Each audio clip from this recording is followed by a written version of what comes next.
Welcome to the Football Insomniac podcast.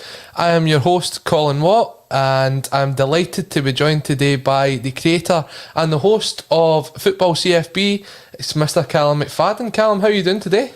I'm doing very well, Colin. I'm absolutely delighted to join you. As you know, I'm a big fan of the show and everything that you do here at State of Mind, so delighted to join you. And that £20 for that's in the post, so thanks very much for joining us. And welcome to everyone who's joining us on A State of Mind. Today is the first chance I've had to run this as the host, so the nerves are running through me, but it's good to see some people are already watching us along. John Wayne joining us. Here we go, lads. So I suppose we better get started for John, eh? So, absolutely. Callum, the question that we always ask is, what has grinded your gears this week? So when we take a look back at the week that has been of football, what has been the thing that's really been keeping you up all night? To be honest with you, Colin, we're very similar in this, in the sense that I'm sure you're going to agree with me here, and it's the Premier League in England. The reason it's grinding my gears is when I started CFB, the first article I ever wrote was about Bury and Macclesfield, and you've got two clubs there who are community clubs. They mean an awful lot to the supporter base. Both of those clubs have now collapsed as we know it, and now we've got owners in the Premier League fighting over really more money and more ownership of the product, which to me is deeply upsetting as a football fan, because the pyramid should be of utmost importance in any structure, and the Premier League at the moment seem to be full of self-importance, especially the owners of the Big Six in particular. Yeah, when we take a look at that, I mean, the discussion this week has been around the restructure of the Premier League down south as we know it. And it kind of almost comes round to the fact where the teams have been asked to bail out the teams in the English Football League below it. I think that the figure that was quoted was somewhere in the region of £250 million. But they sort of have tried to make a deal here where to pay that money out, they want greater control over what is going to happen in the English Premier League. And we take a look at some of the clubs that are involved. We're talking about Liverpool, Manchester United, Man City, Arsenal, all the sort of teams that are very successful in the league. Also some teams which have been sort of yo-yo teams over the last couple of years when we look at teams like Southampton and West Ham. For me, I totally agree with you in what you're saying. It has really grinded my gears this week. And I'd say one of the biggest issues around this is it feels as though there's sort of, as we say here, the owners are starting to call the shots in the league. It's as if they have more control over the league's body as a whole. And to me, I don't think that's a good scenario for football to be heading down. I don't think so, and I think when you look at the ownership of some of these clubs, the Glazers at Manchester United in particular, they are owners who don't like to put a lot of their own cash in. They bought the club through a loan, and for me, do you really think the Glazers, who are at the forefront of this apparently, are doing this for the greater good of the English game and not themselves? I highly doubt it. No. Is this potentially a way of these teams saying, right, okay, we'll stay in England, but we can't have our Super League abroad, so we're going to make the Premier League our own Super League, and we're going to call the shots. One of the things that's come up a few times is these 9 clubs can veto ownership of another club. So if you've got an investor who wants to buy Fulham, for instance, they can veto it, which to me is not right. I don't think owners of other football clubs should be allowed to dictate what goes on further down the pyramid, especially when it comes to ownership and investment, because at the end of the day, if you are one of those Big Six clubs and there's a body wanting to buy a Fulham or a Newcastle, of course you're going to veto it because you don't want more competition. And for me, English football, Scottish football, football in the UK is all about promotion, it's about relegation, it's about competitive edge. And for me, the main worry is they're trying to turn it into an American sport where you could have no promotion, no relegation, and if you go down a franchise route, I think you've lost the soul of the game. Yeah, definitely. I totally agree with you there about the kind of Americanisation of the league. It looks as though one of the rules being that these 9 clubs wouldn't ever get relegated. Now, if you're looking that they're potentially also going to turn the league into an 18-team league, then you've got half of those teams that can't get relegated. Now, why would anybody want to be in a league where half the teams can't get relegated? To me, it just doesn't make sense. As a football fan, not even as a fan of any of these teams, but if you knew that every season Liverpool, Man United, Man City, Spurs, even West Ham and Southampton, who are two of the teams that we're talking about here, can't get relegated. Now, as a fan, you're going, brilliant, we're always going to be in the league. But for teams that have come up through the leagues, where is the encouragement there for them? They have to be ahead of these teams and above everybody else to stop themselves from getting relegated. You could be in a scenario where anything could happen. Liverpool, Manchester United and Man City, for example, could be filling those 3 current relegation spots and they won't go down. But someone like Burnley would, even though they're outside it. So I don't understand that. I get as well the idea you're saying there of the regionalisation. If you look at the American NFL, even the MLS over there, their football league, where it's all regionalised. You've got an East Coast league, you've got a West Coast league. So it could be a scenario where you've got a league that's primarily only got teams like Liverpool, Everton, Manchester United, Man City. And I think that just takes away from the whole idea of what football has been based upon. So for me, I think the owners are calling the shots far too much. And we've got some comments coming in through social media, so please feel free to subscribe to us on A State of Mind. We're also live on Facebook and on Twitter via Periscope. And Van's coming in here saying he feels as though it's like Sharks taking advantage of this situation. What's your take on that? I think he summed it up perfectly.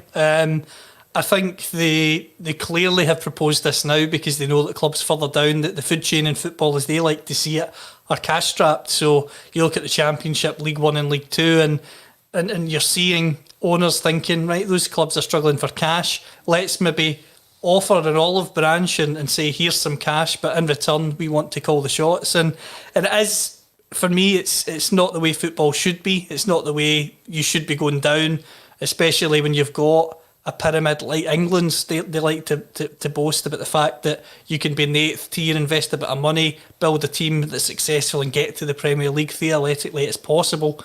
So why on earth would you try and change that now? And the other worry I have is in light of those Championship clubs as well. The Championship in England is a bit of a basket case when it comes to finances. I mean, Reading, for instance, spend £108 for every £100 they make on wages, which is scandalous. So why on earth, in a sense, should the Premier League be bailing out some of the clubs like a Reading who are spending more than they earn? And crucially as well, why on earth would clubs that want to be progressive and get to the Premier League, as you've said, Colin, vote for this? You think of Nottingham Forest, right? A club that's got great European history, desperate to get back to the Premier League. Getting back to the Premier League now with a 20-team setup would be something that they would celebrate. Getting back into this setup you've talked about where only 9 teams can go down and you're going to be one of them, I mean, I don't think I'd be very excited about that. No, definitely not. And I think the problem here is the COVID scenario that we're in at the moment is sort of forcing a lot of people's hands. We spoke about this on previous Insomniac podcasts before, where you've got teams like Manchester City going out and spending record amounts on a central defender. I think it was £64 million. And there's teams that are going out of business for a tax bill of only £150,000. So the disparity in English football at the minute is absolutely incredible when you look at it. And this feels as though it is taking an even bigger step away from the Premier League as it is to the rest of the teams throughout the league. Okay, they're saying we're going to distribute the money more fairly, but if you've only got the chance of 9 teams being in that top league alongside the big 9, as they've called them, then there's less opportunity for that money to then be spread down. They're talking about getting rid of the parachute payments as well, so I don't know. I think this is absolutely Sharks taking advantage of a situation. And for us as football fans, it's not what you want to see, especially in a league that proclaims itself to be the best league in the world. Absolutely. And another thing that about it that frustrates me is the team that finishes third bottom gets a chance to stay up by getting into the playoff system, which to me is rewarding failure in many ways. If you finish third bottom, you should go down. You've got enough money with the TV revenue from the Premier League to build a team that should stay up. I mean, we've seen it time after time over the years. Fulham, for instance, 2 years ago spent over £100 million and went down. Now, they deserve to go down because they weren't good enough in the park. So why on earth are you giving a team like a Fulham, I've used there as the example, another chance? So you can throw £100 million at it, finish third bottom, and then you can have a chance to beat the teams in the Championship. For me, again, it's unfair, and it just creates a scenario where where is the dream in football, especially if you are, as I say, a Nottingham Forest or a Bristol City, the teams that have been continually trying to get to the Premier League? Where's the dream when you could finish third and then play the Premier League team in the playoff and then not go up after a season of hard work on a substantially reduced budget compared to the side in the Premier League? It's crazy. Yeah, I mean, and it looks as though there's certain teams already voting against this. So the hope is that it won't go ahead from a football fan's point of view. And for me, if this is the way that football goes, the English League will be the first to do it, and then other leagues across Europe and the world will look to follow them steps. And I don't think that's the right thing for football. It's almost becoming an elite sport, and it's not the jumpers for goalposts that both of us played as youngsters. Many's a time down in Greenock where the two of us would kick a ball about and we could do it for free, but now it looks as if they're kind of trying to price people out of football. And there's some comments again coming in through social media. Again, if you are watching on YouTube, please subscribe, like the video. It costs nothing. All of the content that we're putting out on A State of Mind is free to everyone that's watching. And Daniel McGregor's came in with this point. If you look at the two main culprits of the ownership, it's the first step towards an American franchise system down there. Americans don't understand the non-closed shop leagues. That is a point that we were touching on. It does look as though they're trying to follow the American style down there. And it is, you mentioned the Glazers. At Liverpool, it's the Fenway Sports Group. I'm trying to think of other ones that are kind of Kroenke's at Arsenal. Yeah, Kroenke's at Arsenal. You've got Tony Khan, who's the owner of Fulham, although they're not involved in this. So you can see why they're trying to protect their own assets, but at the same time, I think it's one step towards killing what is the beautiful game. It is, and I think as well, I mean, if you go to a franchise system and there are 18 clubs, how do you decide who gets in it? I mean, I know Bournemouth get relegated last season, but if you're a club in the Premier League, let me think, Sheffield United, there will be clubs like Forest who I keep referring back to who will be saying, well, we've got more history than you. If there is a franchise system where 18 clubs are going to be in this setup, we should be in there ahead of yourselves. And it'd be hard to argue against that if you were going down that route. Now, franchising of football is something that I don't agree with. I think if you go down a franchise system and you finish bottom and you're not getting punished with relegation, what's the point? Because the way I see that is if you're an owner and you've invested a wee bit of cash and your club's not doing well a quarter of the way into the season, you're not going to be too bothered if you're bottom. You're probably just going to pull your funding back right off the season and start preparing for next season. I mean, the parallel I would draw with that is Formula One, where if you've got a major team who are not performing well, the classic cliche you hear in that is, right, we'll just prepare for the following season. And when you go down that route of writing seasons off because there's no punishment, I think you just kill the game in the sense that if you've got a team that aren't bothered if they win or lose, what is the point? And what I would say as well to the fans of these big clubs who are maybe rubbing their hands with glee at the moment is that what you want to watch week in, week out? Do you want to watch a league where there's no promotion, there's no relegation, there's no punishment for failure? It's just a case of, right, these 18 teams are secure year in, year out. I don't think so, because it gets boring. And for me, the MLS, I know you can say it's grown year on year, but at the same time, a franchise system it puts me off sport, if I'm honest with you. I think it's something that doesn't sit well with football fans, and crucially as well, if you are a Newcastle United and it becomes a franchise system, could an investor try and come in and move them to London, where they're called Newcastle United, but they play their games in London to become more palatable to signings? You just never know. I mean, I think Manchester United would happily do that with all the fans that they've got in London. Absolutely. But again, thank you very much for joining us on the Football Insomniac podcast. It was our headline story here, our owners calling the shots in the EPL. But looking at the comments that's coming in through social media and through the discussion we've already had, I think we are saying that this is a kind of worrying step.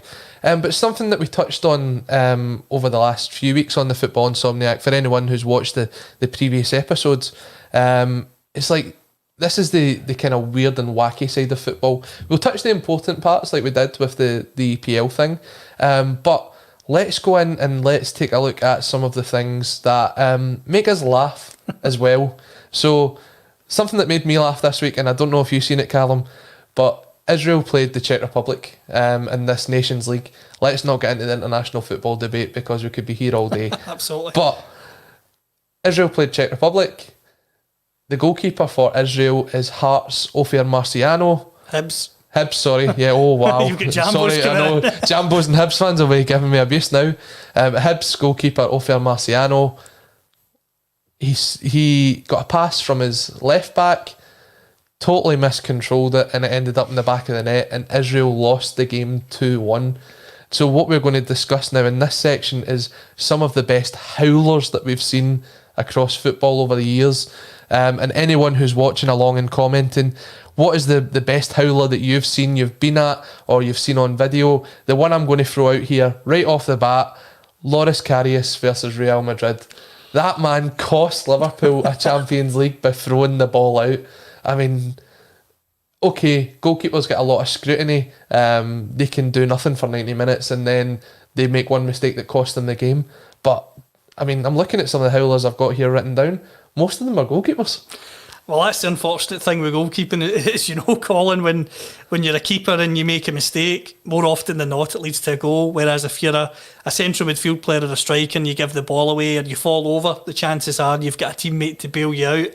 In terms of goalkeepers, one of the ones I want to mention actually is the beach ball incident with Liverpool, in the sense that Pepe Reina was in goal that day and a Liverpool fan puts the beach ball on. I think it's down bench, hits the shot. Yes. And you can just see Pepe Reina's face as if, what on earth is going on here? He's basically leaning down to simply take the ball and distribute it again into play, and ends up in the back of the net, and he looks totally bemused.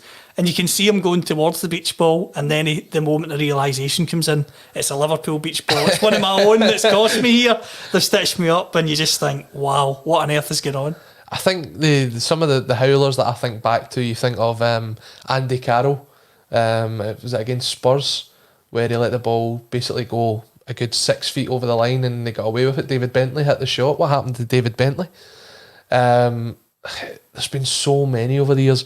As a Celtic fan, one that I can really remember is Chad Uri, away in the Europa League against Rennes, totally sending the goalkeeper the wrong way, just in the wrong end of the park. These are the moments that bring us kind of enjoyment in football, when you see things like that happening. But it also led to careers for people. I mean, I remember growing up, and at Christmas, which is coming up soon, you used to get DVDs and videos of football's biggest howlers. And I looked through the list of some of the people that actually used to bring these DVDs and videos out. And you've got guys like Nick Hancock and Danny Baker who have made careers out of talking about football on podcasts like yourself. But then there's guys like Danny Dyer and Ricky Hatton and Ollie Murs. And did you have any of these howler videos growing up? I'm going to hold my hands up and say I did. I had Ian Wright. Ian Wright released 2 of these DVDs, and I'm ashamed to admit I actually own both of them. Bizarrely, he filmed them at the Valley, as I've learned when you watch it when you're a bit older, you watch it back and you go, oh, I recognise that place now, whereas as a kid you didn't know, and you just look at it and you think, wow, what on earth was I doing as a kid, making sure I got these for Christmas and watching them over and over again. It's mental. I remember the Danny Baker one. I'm pretty sure I had that on video back in the day. And basically, it was just like him voicing over a lot of these clips. But they always seemed to come from like leagues around the world. There wasn't a lot of English or Scottish based clips. I mean, I think you can think of some off the top of your head, like Van Vossen's miss at Celtic Park, right? One of the worst misses in football. But it was always like South American, Argentinian Division 3, and you're going, how did they manage to get these clips? Do you know? And but yeah, I think I had the Danny Baker one. I think Michael Lowen did one as well that I had. Anyone who's watching along, I'm sure everyone's got at least one of these blooper DVDs or videos, maybe even Betamax for some of the older ones back then. There's these videos, and I don't remember the last one that was brought out. Are we seeing the death of football blooper videos? Is that what's happened now? I think with YouTube and Twitter, I suppose that they're instant now. I mean, as soon as somebody makes a howler, it's everywhere. I mean, you think of David De Gea. I mean, he could bring out a DVD all on his own at the moment, and I mean, anytime he makes an error, it's all over Twitter, and by the time full time comes, managers are asked about it and they have to reflect on it right away. Whereas years ago, when you didn't have social media, you'd have fans talking about it in the pub afterwards. And then whoever's cutting highlights for match of the day or whatever, probably, you would imagine, stored the bank of these things. Whereas now it's just so instant that I wouldn't want to be a footballer in a big game like a Karius making a howler, because you just know that as soon as you make that howler, it's all around the world. And we talked about this earlier, Colin, as well, off air. Players probably watch Sky Sports News and things like this in the dressing room. Imagine making a howler, walking in after it and just looking at the TV and seeing it. I mean, I don't know about you, but I don't think I could handle that. I think I'd be running away. No, definitely. And I mean, you take a look at things like this, as you say, immediately you get someone who's watching the game saying, "Oh, guys, have you seen that?" And then 2 minutes later, you can go onto Twitter and you can find the video right away of said howler.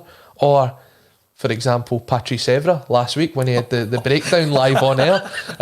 You were able a couple of minutes later to go and watch it on Sky Sports Twitter. So, yeah, maybe that is the reason why we don't get these DVDs. But I tell you what, if anybody is buying me a present for Christmas now, I want one of these DVDs. There's got to be a more up-to-date one. I'm just looking at some of the comments coming through here. Daniel McGregor's mentioning one. Jimmy Traore for Liverpool trying step-overs on his own line against Burnley in the Cup. I remember Liverpool fans had a song, and it was "Don't Blame It on the Boogie," but it was "Blame It on Traore." So at least they got to make a joke of that. One of the contributors here at A State of Mind, Kevin Graham, he's commenting saying, "This type of show is now a Sky staple at Christmas, with all the Z-list celebrities giving their opinions on great moments that you know they've only watched 5 minutes before." I think is it Channel 5 as well does these 100 worst moments and etc. Yes. And it's always guys that I've never heard of before. They claim to be comedians, and they come in and they make a comment about a video, and it's like, okay, we've just seen it. They've obviously just seen it as well, and they go, "Oh yes, I remember watching it." No, you didn't. You weren't there. You didn't see any of it at all.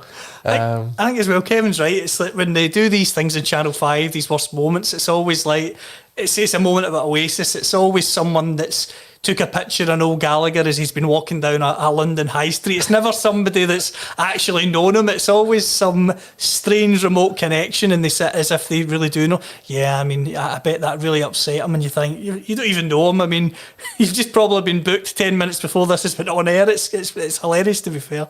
And I think they bring it out, obviously, as great Kevin's saying, round about Christmas time, because they have got to fill all the gaps in between. That's true. Coronation Street, EastEnders and Mrs Brown's Boys. So there's a lot of TV schedule to fill in, so these programmes do get filmed. So maybe that is the case. Maybe I just need to Sky Plus it now instead of getting it on DVD. Well, that's the thing. There was the one that comes to mind, I'm sure it was Football's Funniest Moments Sky had, and as you say, it's like the Gerrard slip against Chelsea, and the people who are mocking him for that slip, you're going, "I've never even heard of you." I mean, at least get somebody on they've heard of to have a laugh and a joke about it, but don't get some obscure comedian that's not known outside of Milton Keynes to be mocking a great footballer and making an error. And we apologise to all the residents of Milton Keynes that are watching along today. Callum didn't mean anything by that. Kevin's also going on to say that social media is what killed the Third Eye feature on Soccer AM, along with plenty of other things. I actually managed to catch a bit of Soccer AM at the weekend. Obviously slightly different now with everything that's going on, socially distanced. We're socially distanced in this room. But Scott Sinclair was on. Talking about bloopers, he had a bit of a blooper himself at the weekend. For anybody that didn't see it, Callum, I know you have. Explain it to everyone what happened. So basically, they were doing their Soccer AM Pro-Am, and Scott Sinclair has a terrible fall live on air in front of everyone, and it's one of those moments where as soon as it happens, you think, "Oh no," and then at the same time you remember he's still a current professional footballer, and you can just imagine that the physio or whoever it is watching this, and they must be covering their face thinking, "Please be all right," because so many times over the years there's been bizarre injuries in football, and as soon as he took the fall, you just think, "Oh no, if this leads to an injury, Soccer AM are in big trouble here."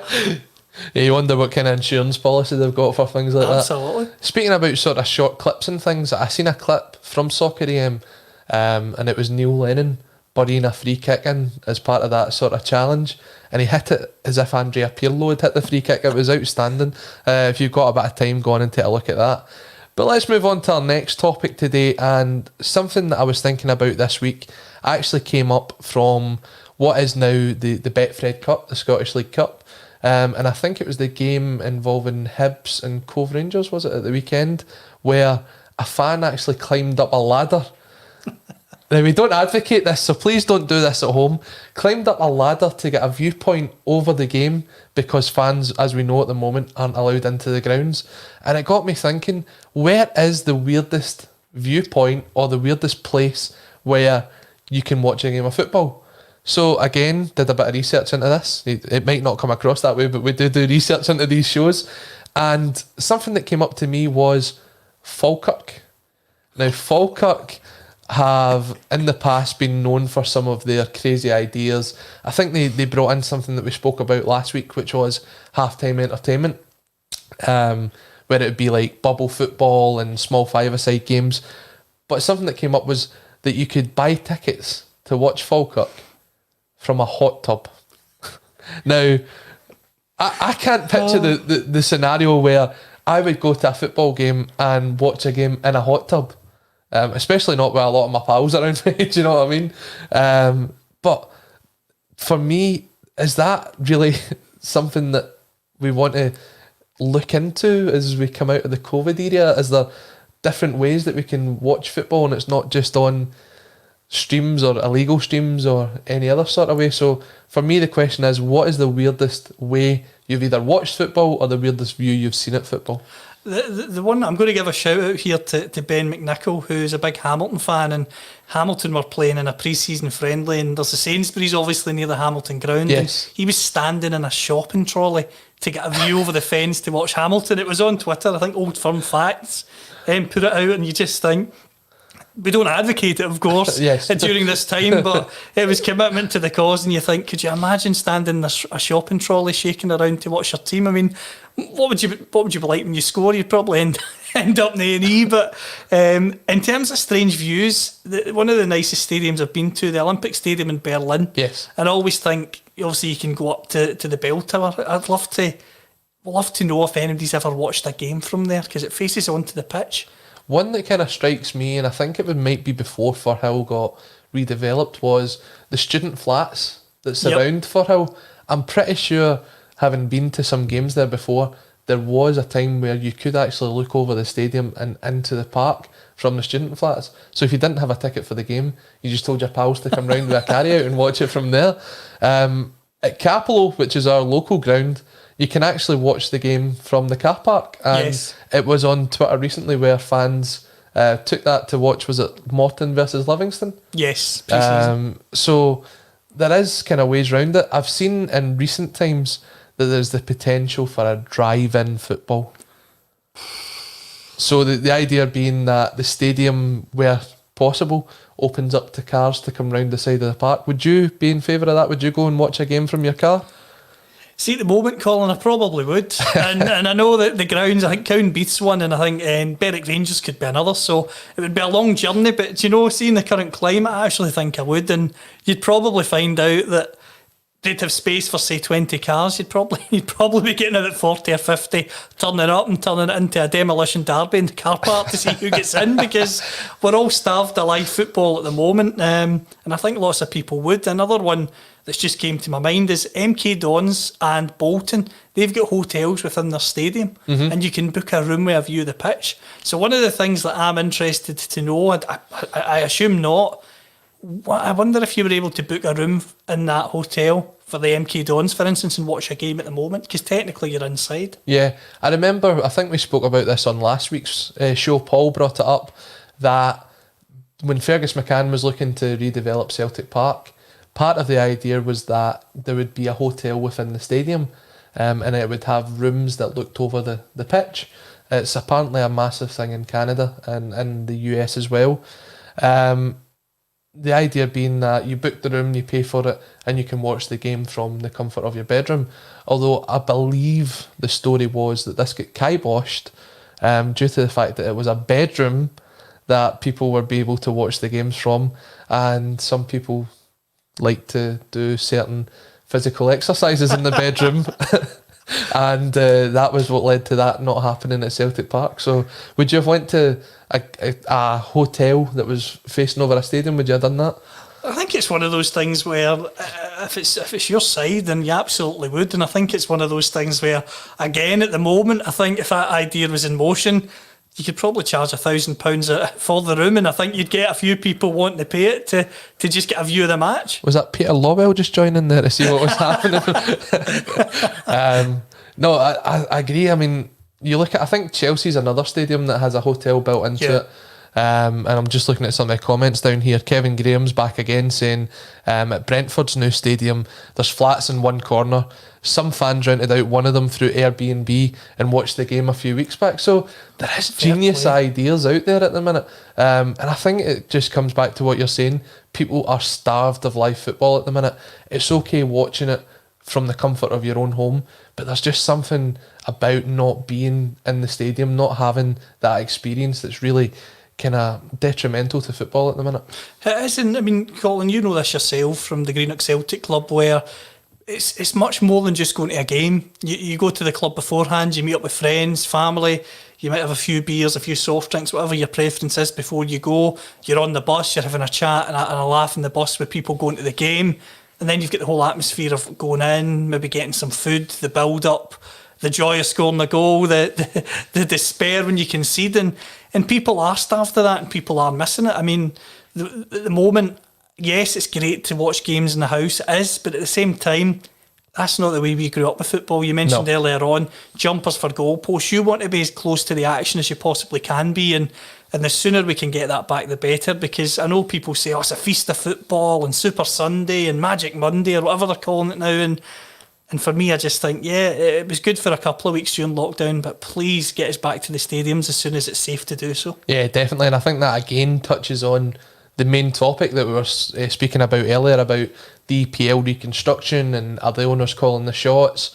They want to turn football into an event, but again, watching it from home is just not the same as being in the grounds.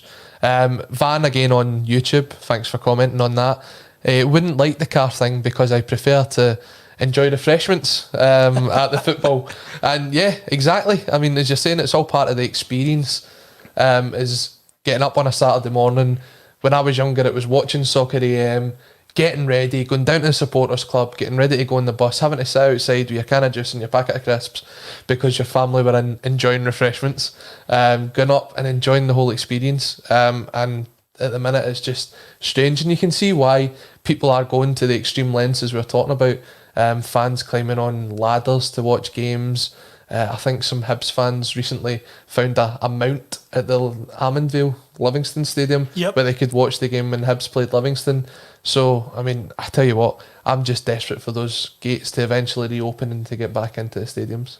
I think we all are, as I've said, and I think it's one of those things where the first game back where you can have a substantial crowd, I think, as daft as it sounds, I think it'll be quite emotional in the sense that you've been so used to doing that for most of your life, it's completely gone, which is a shame for us all. I mean, you're talking about 6 months at the moment of not being able to go to a ground, so imagine that gets to a year. Touch wood, it doesn't, but imagine it gets to a year and then everybody, for whatever reason, is allowed to gradually come back. And I think it'll be quite emotional hearing the chants from the crowd, the jubilation of scoring a goal. I think for the players as well, because I mean, I know obviously the biggest game in Scotland is coming this Saturday, and to think that there's going to be no fans in the stadium for a game of that magnitude is just crazy. And you just hope that it can happen sooner rather than later, because although you can have streams and clubs can make money that way, they want the fans back, and crucially the fans would rather be back than watching it on a stream or Sky or BT or whatever it may be. Yeah, definitely. Definitely. So already on today's broadcast, we've looked at the EPL restructure and we've looked at the weirdest views in football along with some howlers from the past. And again, if anyone has these videos and DVDs, send me the links to them, because being stuck at home at the minute, you've got to find something to do. I mentioned last week, I don't know if you actually know, do you remember the Masters football? Oh, tremendous. Right, it's now on Amazon Prime. So the grand finals of the Masters football from back in the day are on Amazon Prime for rewatch. So I've been kind of going through them at the minute, and it's just brilliant. You don't see a lot of Celtic in it, which kind of lets us down. But some of the players that you're seeing back then, fantastic. So great to rewatch them. Speaking of players, I want to move on to our next topic. And now that the transfer window has officially closed, although I think the English window still has like 2 days left, domestically, something like that, we want to take a look at some of the worst football transfers, not just this summer, but across the board. And we're almost going to do it like a top trump style. So I'm going to start by offering you the first card, which is Jonathan Woodgate, Middlesbrough to Real Madrid for $13.5 million. Believe he breaks his leg on one of his first games and hardly plays a game for Real Madrid. What could you give me to top trump Jonathan Woodgate? I am going to give you Radamel Falcao at Manchester United. £18 million loan fee. And I think he scored 4 goals in his time there. Ended up going to Chelsea the following season. I think 2 goals there, and then back to Monaco after 2 years in England and only 6 goals. I think as well, is he not now at Galatasaray? Yeah. They played Rangers a couple of weeks ago in the Europa League, and he's still one of the top strikers for Colombia. It's incredible. So we want you to get involved as well. Come and let us know some of your worst ever transfers. On social media, we've got AJSC Technology Videos. He's coming in with Andy Carroll, $35 million, Newcastle to Liverpool. Oh, that He's Kenny on the list. Kenny Dalglish is the manager there. I think he spent £35 million on Andy Carroll, and he spent something like £24 million on Luis Suarez. Now, we've seen how their careers have obviously went in different directions. Andy Carroll, I think, is back at West Ham, barely getting a game. Luis Suarez, one of the best strikers in the world. Also a fantastic vampire. So, yep, Daniel McGregor here is also backing us up here. Woodgate was Newcastle to Madrid, and when he made his debut, scored an own goal and got sent off. Now, that goes back to the football howlers that we just mentioned not that long ago, so I'd be interested to see that one as well. So I'm going to stay on the Newcastle Madrid theme, and I'm going to go for Michael Owen, Real Madrid to Newcastle United, £30 million, and I think he got injured within the first 6 months. That's a cracker, Colin. He was poor at Newcastle. Even more remarkable though, that following Newcastle, he went on to Man United. When you just think, how on earth has he managed to pull that off? But the next one I'm going to raise you is Andrei Shevchenko, AC Milan to Chelsea, £30.7 million.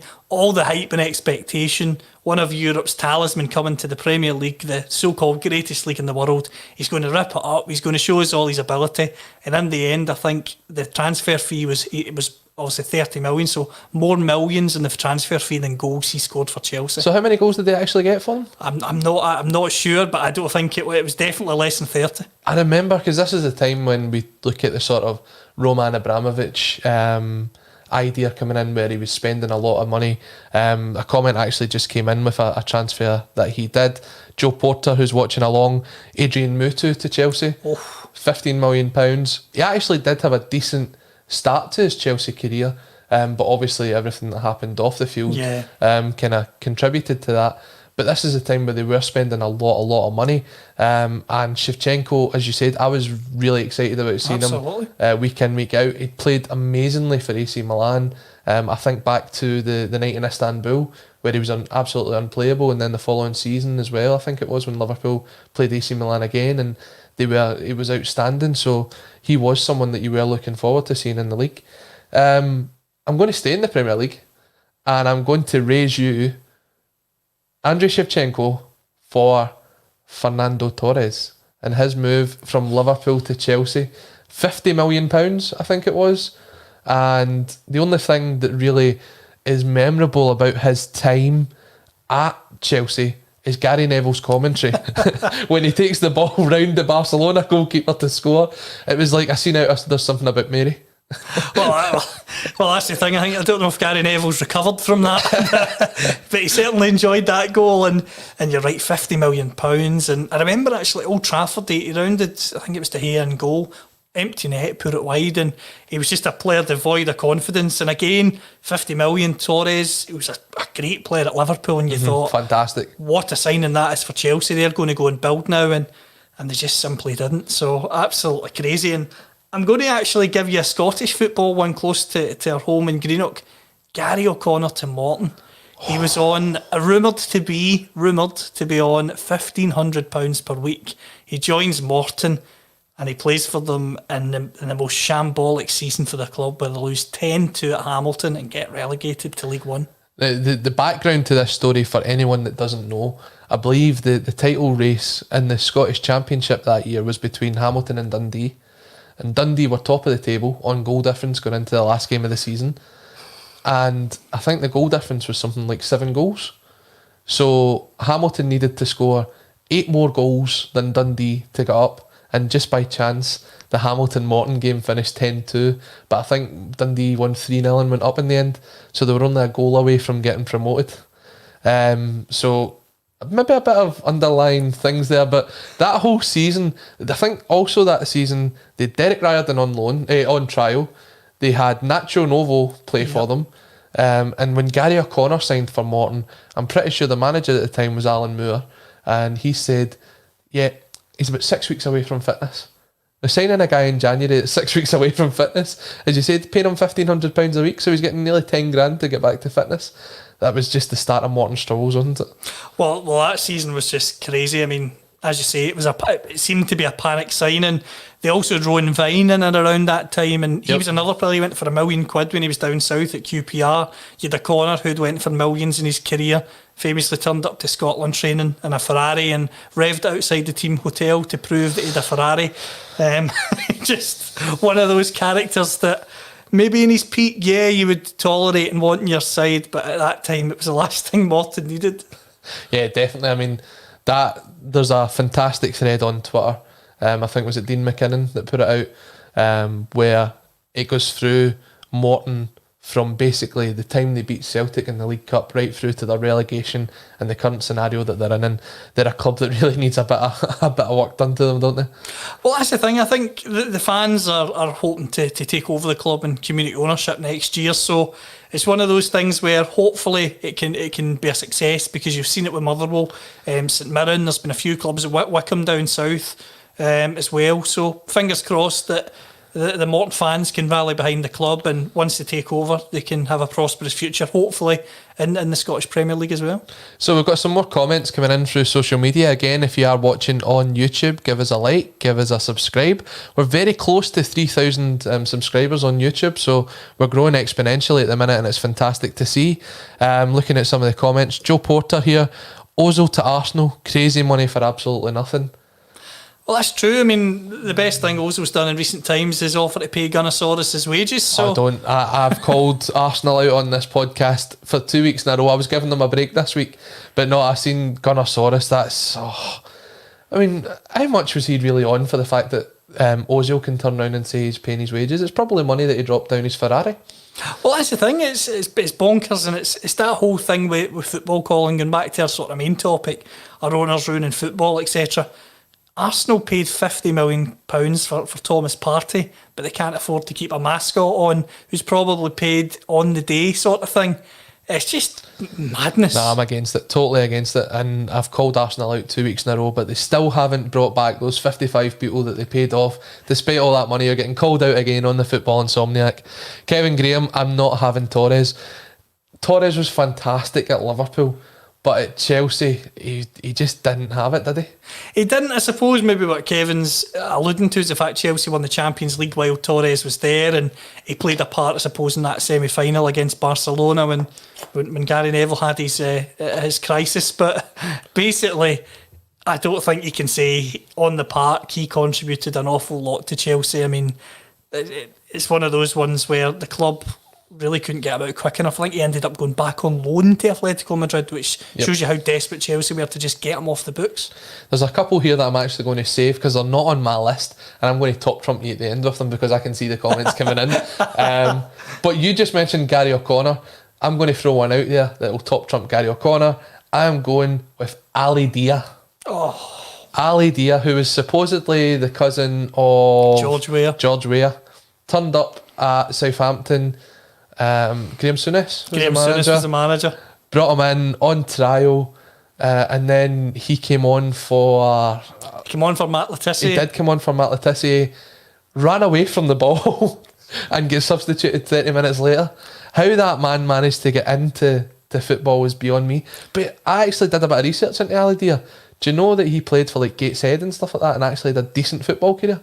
But imagine someone trying to sneak into the Premier League nowadays that's never kicked a ball about. That is fantastic. Well, that's the thing. He had a good non-league career, and the thing about that story is I was lucky enough to speak to Matt Le Tissier a few months ago, and he describes it as when the guy came into training, he said it was quite obvious quite quickly that it's as if he'd won a competition. But Graham Souness, he's obviously had a great career as a player, so you trust his judgment. And then he says the Saturday he's on the bench as one of the only strikers that they had available, so he gets into the injury squad. Crisis, yeah. Matt Le Tissier pulls up with an injury, he says, and he goes off. He says, so what makes it more embarrassing is the fact that not only does he come on for Southampton, but he comes on for arguably their greatest ever player, which is just a moment in itself.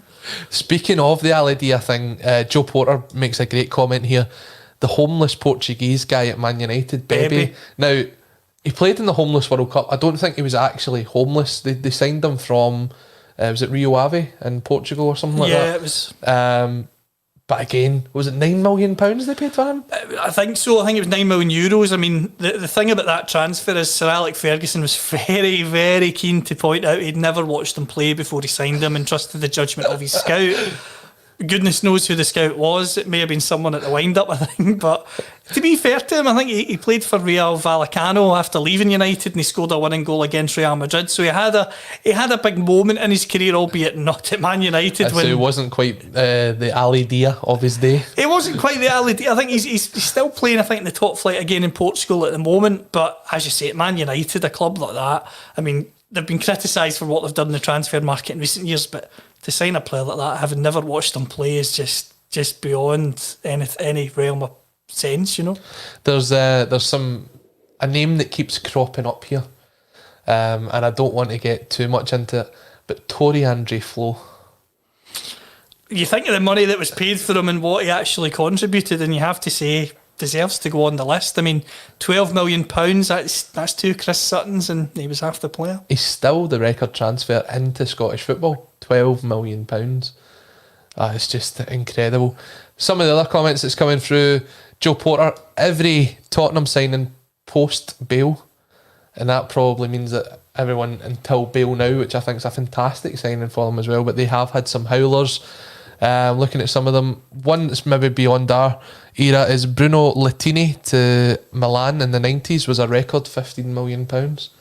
I'm sure as well in the 90s, it was Danielson went to Real Betis, they broke the world transfer record, and it just didn't work out at all. And you think, a club like Betis breaking the world record is bold, but unfortunately for them, it didn't pay off. Joe Porter again, Danny Drinkwater to Chelsea. Well, Danny Drinkwater, I mean, the irony in his name is that maybe he should drink water a wee bit more often. If you see what's happened since he's been at Chelsea, it's been one disaster to another for him. He's had a loan spell. He was sent back from his loan spell and £35 million. I mean, I know he was decent in the year that Leicester won the league, but it wouldn't take a rocket scientist to tell you that N'Golo Kante was the main man in that midfield and that he raised the game of a fair few around him, it's safe to say. So I think it's your go. So who have you got for me to top Ali Dia? I'm actually going to go for a free transfer. I'm going to go Alexis Sanchez. Oh, £500,000 a week. The piano to be unveiled. The number 7 shirt at Manchester United, and ends up leaving, got on a loan spell, and then a free transfer to Inter Milan. A disaster for the club, and he actually came out in an interview and said he wanted to leave Man United after one training session. I don't know if that was his view or the club's view, because he was a disaster. Oh, I heard Evra speaking about this when Evra quit Sky Sports Live on the air the other day after Man United get destroyed by Spurs. But imagine that, £500,000 a week to then turn up one training session, take a look round at the players you're playing with and go, not for me. It's incredible. Some other shouts coming in here. The Raja 3, Balotelli to Liverpool. Oh, that one was awkward because Brendan Rodgers, if you remember back to then, was asked about Balotelli about 4 weeks before and laughed and says, no, I would never sign him, doesn't fit my system and not the sort of character I would want. He gets him 4 weeks later, changes his tune. Kevin Graham again, thanks for contributing, Kevin. You're clearly working hard at home. Harry Maguire to Manchester United. I still believe that is the only transfer where the fee has been made up by the cubic square centimetres of a man's forehead. £80 million it was that they paid for him. It was incredible. Joe Porter, Morgan Schneiderlin, Southampton to Manchester United.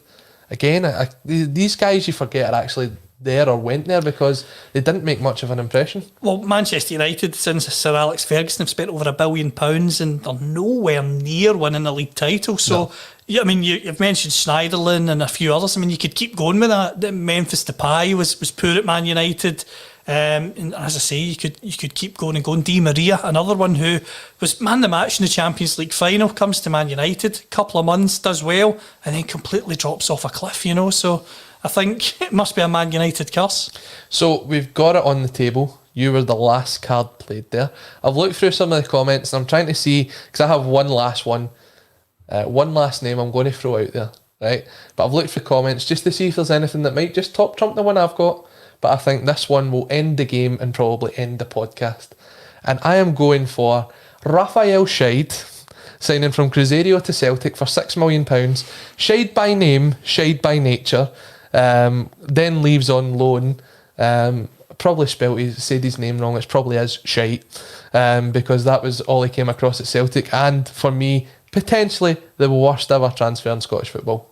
I would agree with that, and to quote Rob McLean, who was trying to get around that pronunciation on air, used to say Raphael Schneider, and I think Rob needs to admit that he was shite. Aye, and I'm sure he appreciates your impersonation of him there. But Callum, it's been a pleasure to have you on the Football Insomniac this week. Have you enjoyed yourself? I have really enjoyed it. As I say, been a fan of the show. It's just great to be on. So thanks for having me, and thanks to everyone who's put their comments in. It's been a great discussion. Yeah, it's been fantastic just watching the comments coming in.